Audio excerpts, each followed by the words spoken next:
Et pendant ce temps, le championnat de France cycliste du clergé était organisé à Cléry-Saint-André dans le Loiret. En selle, une trentaine de prêtres, séminaristes, diacres et même une religieuse.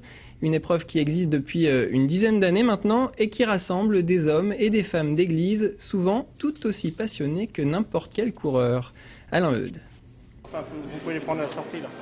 Les classements de la course. 10h30, c'est l'heure de la messe, mais Robert Leroy, le curé de Cléry-Saint-André, est plus préoccupé par la distribution des classements du contre-la-montre que par la préparation de l'homélie.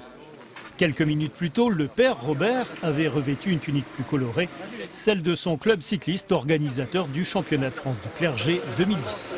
Je suis coureur cycliste depuis une quarantaine d'années et puis en même temps je suis prêtre ici à Cléry-Saint-André.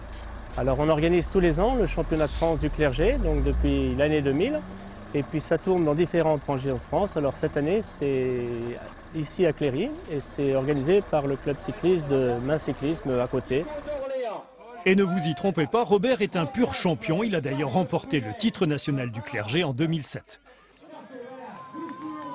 Cette année, c'est tout logiquement un plus jeune, le père Yannick Demey, qui est monté sur la plus haute marche. Ce curé du diocèse de Nanterre, en banlieue parisienne, n'en tire aucune gloriole. Son objectif prioritaire est d'abattre toute forme de barrière entre les hommes d'église et les hommes tout court.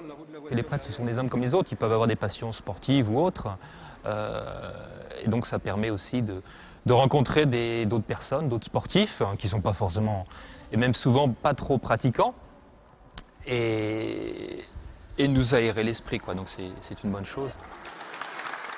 Et décidément, l'Église catholique a bien changé. C'est sur l'autel de la basilique de Cléry que l'évêque d'Orléans a fait monter les deux meilleurs coureurs du jour pour faire applaudir leurs exploits par les fidèles. Avant de vous quitter, cette pensée quotidienne pour nos deux confrères Hervé Guéquière et Stéphane Taponnier. Voilà 251 jours qu'ils sont prisonniers des talibans en Afghanistan.